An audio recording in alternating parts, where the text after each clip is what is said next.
A great manager does not just manage existing resources, they create a stretch between where the company is and where it wants to be.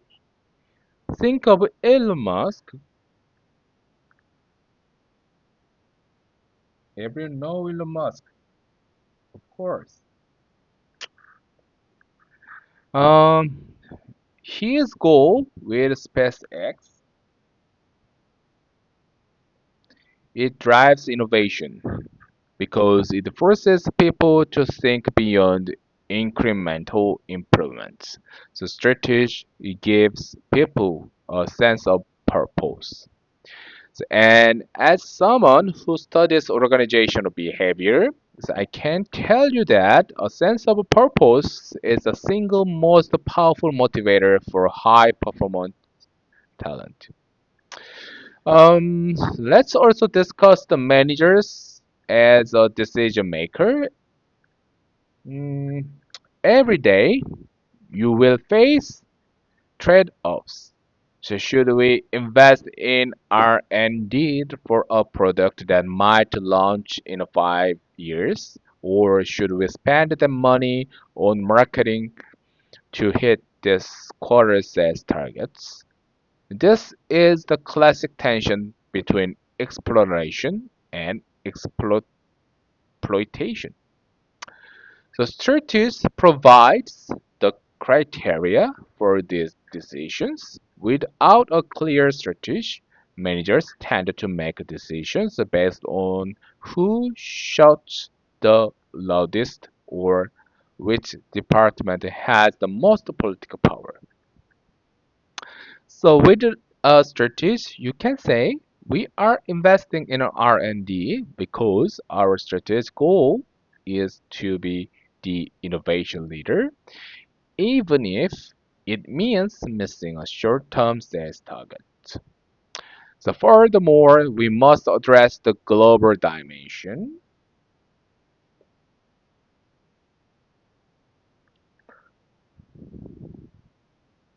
So many of you will work across borders. Strategies become exponentially more difficult when you move from one country to another. So you have to deal with different legal systems, different consumer tastes, and different cultural values.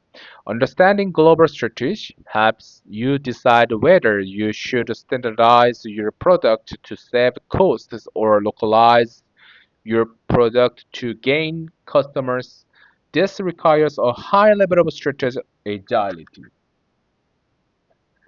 So the ability to stay true to your core identity while adapting to local realities. I also want to emphasize the ethical responsibility of strategic management. The decisions made by managers have profound impact on lives.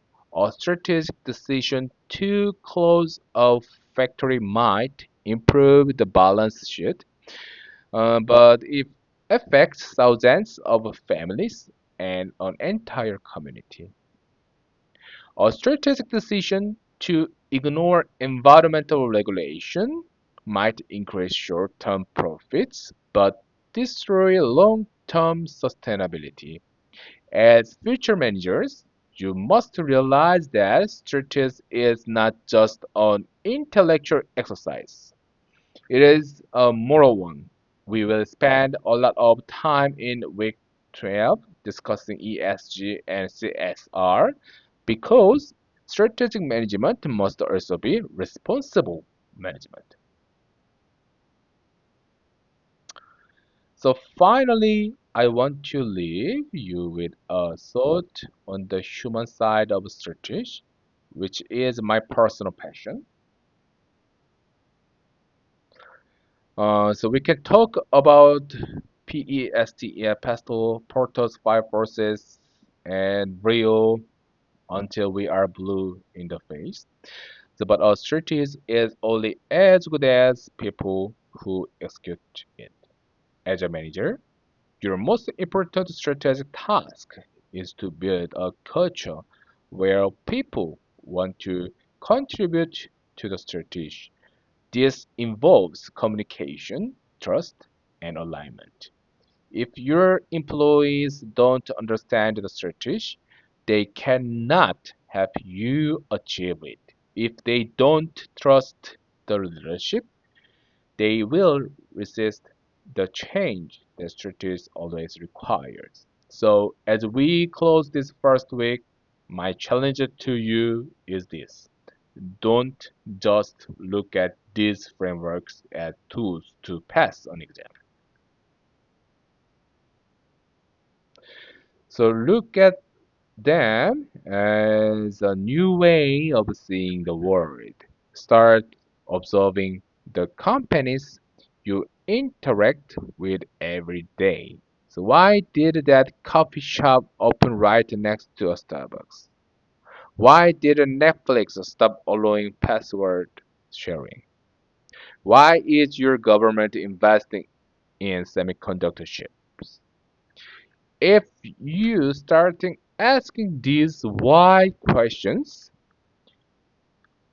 you are already beginning to think like a strategist. I'm very much looking forward to exploring these questions with you over the next 14 weeks. Next week, mm, we will jump into the external environment, like such as PSTL photosphere forces. Maybe next week's topic much more interesting than this week topic, I hope. Okay, so thank you for your attention today. This concludes week one. I will see you all next week. Goodbye.